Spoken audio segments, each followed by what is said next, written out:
मी काही बोललो की मग ते म्हणतात की मंत्री केलं नाही म्हणून नाराज आहे। टीव्ही चॅनल वाले आपलं दाखवतात घरचा आहेर। प्रधानमंत्र्यांनी सांगितलं होतं की दुगुणा आपल्याला प्राइस मिळालं पाहिजे, कॉस्ट मिळाली पाहिजे शेतकऱ्यांना। माझं काय म्हणणं आहे, पंतप्रधान आवास योजनेच्या घरात बिअर बार। एकनाथराव शिंदे आणि मंत्री महोदय दोघांना आपण त्वरित जे आहे भारत सरकारला सांगितलं पाहिजे, आर्थिक पाहणी अहवालावर आधारित आपण निर्णय करतो की नाही याची जाणीव ठेवली पाहिजे। आला कुंभमेळ्याचा आता जे आहे तो मुहूर्त आला, कसं तरी आता लपेटो। मुख्यमंत्री महोदयांना विनंती केली त्यांनी SIT लावली तर त्याचाही ऑर्डर होत नाही। आदेश दिला TR निघत नाही SITचा। 16,000 कोटी कोण देणार आहे आपल्याला? आपली जबाबदारी काय याचा विसर जर पडला असेल तर माननीय उपमुख्यमंत्री महोदयांना माझी आग्रहाची विनंती आहे, कुंभमेळ्यासाठी आजच पैसे काय दिले तर काम सुरू होईल। त्याच्या नापीक डोक्यातून हा सुपीक JR निघाला। तुझसे नाराज नहीं जिंदगी हैरान हूं मैं, तेरे मासूम सवालों से परेशान हूं मैं। धनंजय मुंडे यांच्या राजीनाम्यानंतर महाराष्ट्र विधिमंडळाचं पहिलं अर्थसंकल्पीय अधिवेशन पार पडतंय। बीडमधील हत्यांच्या घटनांवरून सत्ताधारी तसेच विरोधी आमदारांनी तोडीस-तोड भूमिका घेतली आहे। परंतु यंदाच्या अधिवेशनाचं महत्त्व आणखी एका राजकीय कारणामुळे वाढलंय। ते कारण निर्माण केलंय भाजप नेते सुधीर मुनगंटीवार आणि राष्ट्रवादीचे नेते छगन भुजबळ या माजी मंत्र्यांनी आणि सत्ताधारी आमदारांनी। खरं तर दोन्ही नेते सरकारमध्ये एकनाथ शिंदेंच्या मंत्रिमंडळात काम केलेल्या या दोन्ही नेत्यांना फडणवीसांच्या नव्या मंत्रिमंडळात स्थान मिळालं नाही। मग काय, मुनगंटीवार आणि भुजबळ अर्थसंकल्पीय अधिवेशनात सरकारवर अक्षरशः तुटून पडले। मंत्रिपद न मिळाल्याच्या पत्रकारांच्या प्रश्नावर मुनगंटीवारांनी सदाबहार गाण्याच्या ओळींनी उत्तर देत सरकारला सूचक इशारा दिला। मी काही बोललो की टीव्ही चॅनल वाले आपलं दाखवतात घरचा आहेर करता आजकाल पत्रिकेत आहेर आणू नये, आहेर स्वीकारल्या जाणार नाही असं लिहून येतं। मी काही बोललो की मग ते म्हणतात की मंत्री केलं नाही म्हणून नाराज आहे। खरं तर ते गाणं मला आवडते, कारण आमचे नेते ज्यांच्यावर मी मनापासून प्रेम करतो ते नितीन गडकरींचं नेहमीच एकदम मस्त गाणं ते गुणगुणतात की तुझसे नाराज नहीं जिंदगी हैरान हूं मैं, तेरे मासूम सवालों से परेशान हूं मैं। कधी कधी जेव्हा पत्रकार विचारतात की तुम्ही नाराज आहे का, तेरे मासूम सवालों से परेशान हूं मैं। शेवटी आम्ही या सभागृहात अध्यक्ष महाराज कोणत्या पदावर जाण्यासाठी आलो नाही।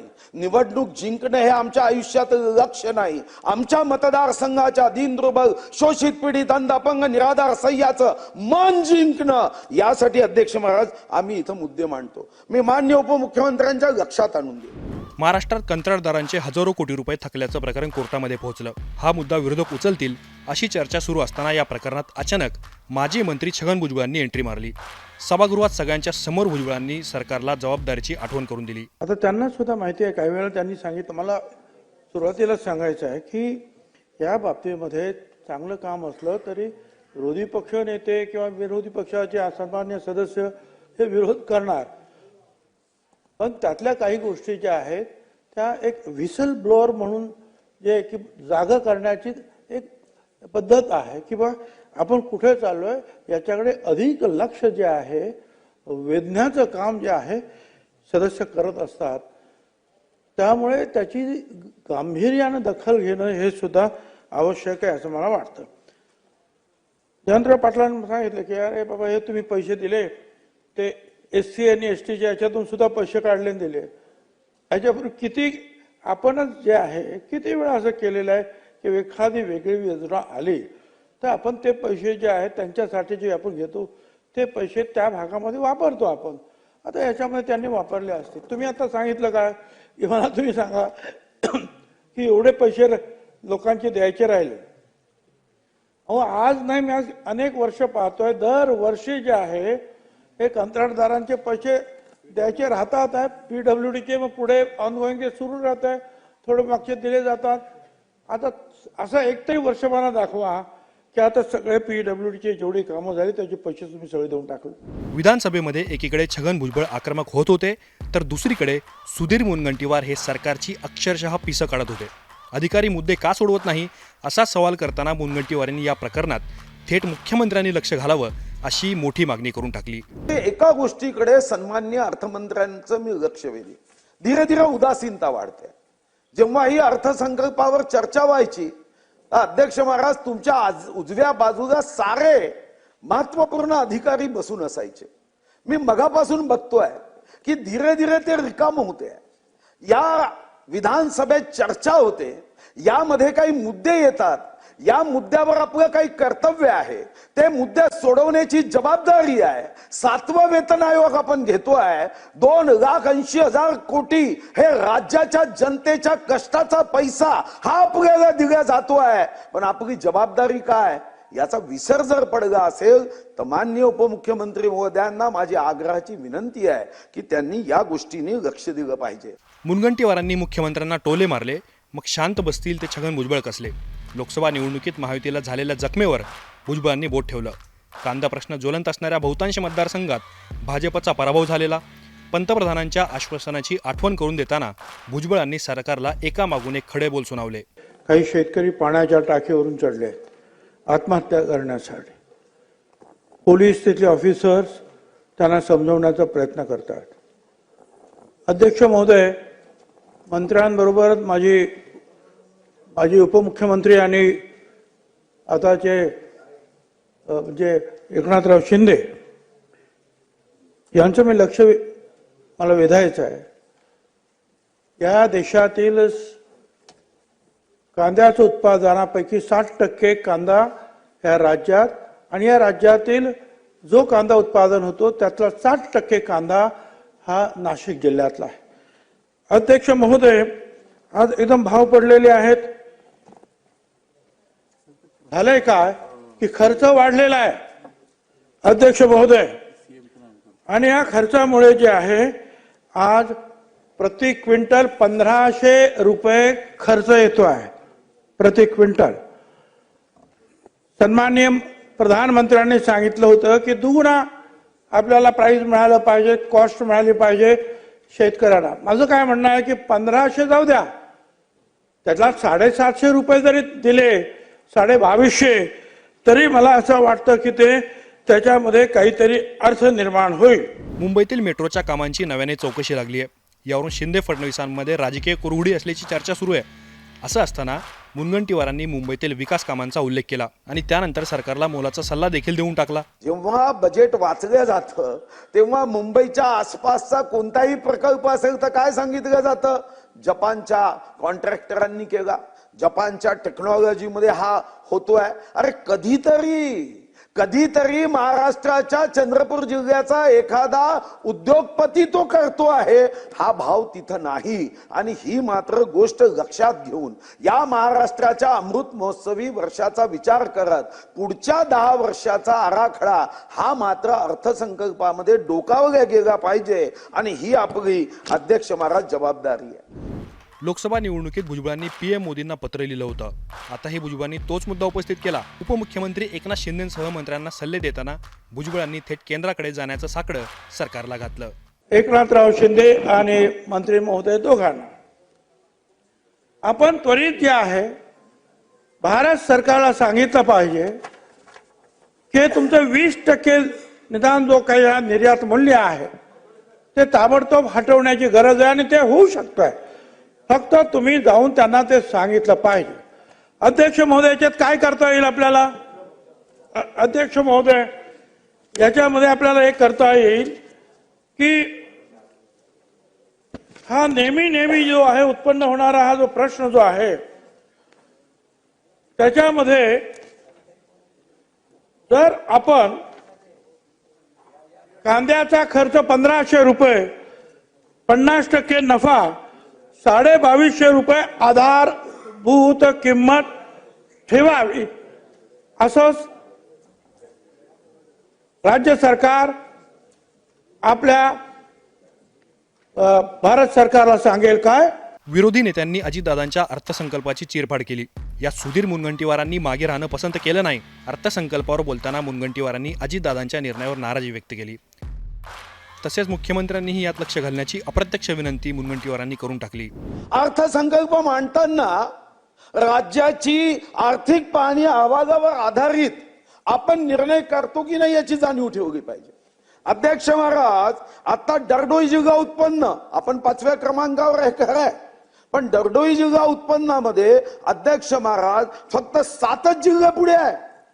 मग अर्थसंकल्पाच्या पहिल्या काही पॅरेग्राफ मध्ये जे जिल्हे पुढे आहे त्यांच्या ताटात जास्त अन्न दिलं, जर आम्ही समतोल विकासामध्ये कमी पडलो, तर अध्यक्ष महाराज निश्चितपणे तो कोर्टाचा, लंडन कोर्टाचा जज तर येणार नाही, पण सामान्य माणूस मात्र शिक्षा देताना आम्हाला सुद्धा 10 पाऊंड दंड करेल. उत्तर प्रदेशातील प्रयागराजमध्ये कुंभमेळा पार पडला. त्यानंतर आता नाशिकमध्ये सिंहस्थ कुंभमेळ्याची सरकारकडून जोरदार तयारी सुरू आहे. पण नाशिकच्या पालकमंत्री पदावरून शिवसेना व भाजपामध्ये जोरदार वाद सुरू असताना भुजबळांनी फडणवीसांसमोर मोठी मागणी करून टाकली. मी मुख्यमंत्र्यांना सुद्धा सांगितलं की ते बाकी जाऊ द्या, परंतु भारत सरकारकडून सुद्धा आपल्याला काही मदत मिळाली पाहिजे. प्रयागला त्यांनी दिलेली आहे काही मदत, आपल्याला पण काही मदत त्यांनी घेतली पाहिजे आणि आपण सुद्धा आतापासूनच त्याचं प्लॅनिंग करू.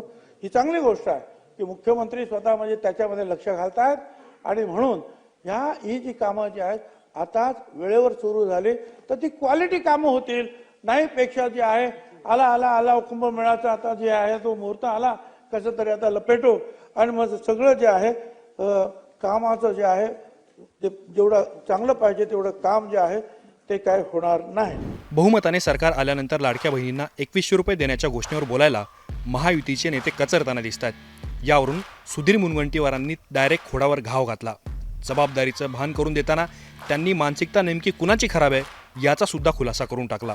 खरं तर लाडकी बहिणी योजना ही तर कधीच बंद करू नये. लाडक्या बहिणीच्या योजनेमध्ये अध्यक्ष महाराज मी अर्थमंत्री महोदयांचं अभिनंदन करेन. मला याची जाणीव आहे की मंत्रालयात गेल्यावर काही अधिकारी असं म्हणतात की हे अनप्रोडक्टिव्ह आहे.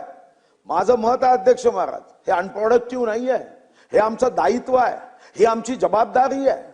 2,52,00,000 महिलांना आपण पैसे देताना आपण 50दा विचार करतो, 50दा. आणि मी पुढे आकडे देईल अध्यक्ष महाराज, दरवर्षी मात्र दिलंच पाहिजे. कर्मचाऱ्यांनाही परिवार आहे, पण त्यांना पैसे देताना मग कोणी आकडे मोजत नाही. मला तर काही विरोधी पक्षातल्या लोकांचं आश्चर्य वाटतं. खरं तर अध्यक्ष महाराज, छत्रपती शिवाजी महाराजांचं ते उत्तम वाक्य आहे. जेव्हा छत्रपती शिवाजी महाराजांना एक प्रश्न विचारला की तुमच्या राज्यात, या छत्रपती शिवाजी महाराजांच्या राज्यात स्त्रीचं स्थान कुठं आहे, छत्रपती शिवाजी महाराज म्हणाले आमच्या घराच्या देवाऱ्यामध्ये स्थान आहे. आणि अध्यक्ष महाराज हे निसर्गानेच व्यवस्था केली आहे. अध्यक्ष महाराज, तुम्ही लाडक्या बहिणीचे पैसे थांबवा किंवा त्याच्यावर जी टीका करता की राज्याची अर्थव्यवस्था खराब झाली, अर्थव्यवस्था खराब झाली नाही असं म्हणणाऱ्यांची मानसिक अवस्था खराब झाली आहे. आतापर्यंत सुधीर मुनगंटीवार मंत्र्यांच्या कार्यपद्धतीवर किंवा निर्णयांवर आक्षेप घेत होते, टीका करत होते. परंतु पहिल्यांदाच मुख्यमंत्र्यांनी दिलेला शब्द फिरवल्याचा अप्रत्यक्ष दावा मुनगंटीवारांनी करून टाकला. मुख्यमंत्री देवेंद्र फडणवीस आणि अजित पवार या दोघांच्या निर्णयांवर मुनगंटीवारांनी चौफेर टीका करून टाकली. अध्यक्ष महाराज, या शेवटच्या लाईनमध्येच गडबड आहे. जो कोणी तेव्हा अधिकारी असेल हा GR काढणारा, त्याच्या नापीक डोक्यातून हा सुपीक GR निघालाय. जो महाराष्ट्रामध्ये लोकांची कितीही इच्छा असली तरी दुकान बंद करू शकत नाही. आम्ही विधानसभेचे सदस्य आहोत, आम्हाला हा नियम लागू नाही आहे की एकूण मतदानापैकी 50% मतदान घेतलं तर आम्ही विजयी व्हायचं. पण दारूसाठी आहे आडवी बॉटल, उभी बॉटल. आता जो कोणी अधिकाऱ्यांनी हा GR काढला, मी तर देवाग म्हणेल की त्याची पोरं रोज दारू पिऊन पिऊन पिऊन पिऊन त्यांनी बापाला सांगितलं पाहिजे की जगातली सर्वात मोठी चूक केली आहे. समाज स्वास्थ्य बिघडतंय अध्यक्ष महाराज, समाज बर्बाद होतोय. आणि अध्यक्ष महाराज, माननीय उपमुख्यमंत्री महोदय काय म्हणाले, ते म्हणाले की 72 पासून दुकानं देणं बंद केलं. पण झालं काय अध्यक्ष महाराज, तुम्ही बिअर शॉपी सुरू केली. आता माझ्या जिल्ह्यातल्या किती तक्रारी मी केल्या. पंतप्रधान आवास योजनेच्या घरात बिअर बार, बिअर शॉपी, लोक विरोधात विरोध करताय, बंद होत नाही. खोटी NOC जोडली, होत नाही.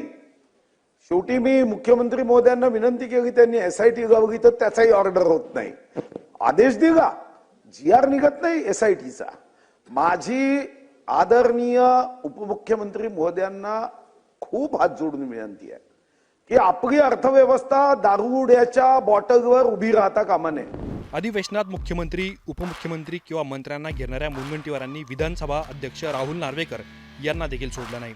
केलेली विनंती पूर्ण केल्यास आजन्म अध्यक्ष राहाल असा उपरोधिक टोला मुनगंटीवारांनी नार्वेकरांना मारला. आश्वासन द्या, इथं जेवढे स्टेनोग्राफर बसले त्यांची पद रिक्त आहे ते अधिवेशन संपेपर्यंत भरल्या जाईल, अन्यथा बाकी पद भरल्या जातील. मंत्र्यांसाठी 50-50 कर्मचारी द्याल, पण या पवित्र सभागृहासाठी जिथं जनतेचा आवाज बुलंद करायचा आहे तिथं 542 कोटीमध्ये जर स्थान नसेल, कर्मचारी नसेल, आमचा आवाज म्हणजे अरुण्य हृदय नसेल, त्याचा कागद येत नसेल, तर अध्यक्ष महाराज हे चांगलं काम करा, तुम्ही आजन्म अध्यक्ष राहाल हा विश्वास नको. एसटी अपघाताच्या प्रश्नावर मंत्री योगेश कदम उत्तर देत होते, परंतु मुनगंटीवारांनी अनुभवाचा जोर लावत त्याच मंत्र्यांना कोंडीत पकडलं. मग काय, मंत्री अडचणीत आल्याचं लक्षात येताच दस्तूर खुद्द मुख्यमंत्री देवेंद्र फडणवीसांना समोर येऊन मुनगंटीवारांना उत्तर द्यावं लागलं. आता या उत्तरात आपण म्हणतोय की 5 लाख रुपये अर्थसहाय्य, तेही मुख्यमंत्री निधीतून. 2 उत्तर एकमेकाला भेद देणारी आहे. या सभागृहामध्ये 2 तासामध्ये 2 मंत्र्यांनी शासनाच्या वतीने अशा पद्धतीने उत्तर देणं अपेक्षित नाही. माझी आपल्याला विनंती आहे की आपण दोन्ही उत्तर तपासावी आणि आम्हाला या संदर्भामध्ये सरकारच्या वतीने 2 तासात इतकं बदलणारं उत्तर अपेक्षित नाही. खरं तर मी प्रताप सरनाईकांना पत्रही दिलं तेव्हाच्या तेव्हा की आम्हाला तो GR द्यावा. आता याच्यात तुम्ही 5 लाख म्हणताय. महाराष्ट्राची जनता व्हिडिओ पाहताय, कमीत कमी राज्यकर्त्यांच्या वतीने शासनाच्या वतीने खरं उत्तर येत आहे, एवढं तरी जनतेपर्यंत जाऊ दे एवढी विनंती आहे. निर्भवने जो मुद्दा उपस्थित केला आहे, आपण 5 लाख रुपयेच देतो, मात्र एसटी मध्ये आपण 10 लाख रुपये देतो. तर कदाचित मंत्री महोदयांच्या सांगण्यात जर काही फरक आला असेल तर तो आपण सुधारून घेऊ, पण आपण 5 लाख रुपयेच देतो. सुधीर मुनगंटीवार आणि छगन भुजबळ या दोन्ही नेत्यांना मंत्रिपदं मिळालेली नाहीत. दोघांची कारणं वेगवेगळी आहेत, पण म्हणतात ना, राजकारणात मिळालेली कोणतीही संधी सोडायची नसते, असाच प्रण करून दोन्ही नेते आपल्याच सरकारला अडचणीत आणण्याची एकही संधी सोडताना दिसत नाहीये. मुंडेंचा राजीनामा झाला, मंत्री माणिकराव कोकाटे आणि योगेश कदमांवर विरोधक आरोप करतायत. अशाच वेळी भुजबळ आणि मुनगंटीवारांच्या विरोधाचं करायचं काय, या प्रश्नांनी शिंदे, फडणवीस आणि अजितदादांचं टेन्शन वाढण्याची शक्यता आहे. ब्युरो रिपोर्ट, मुंबई तक.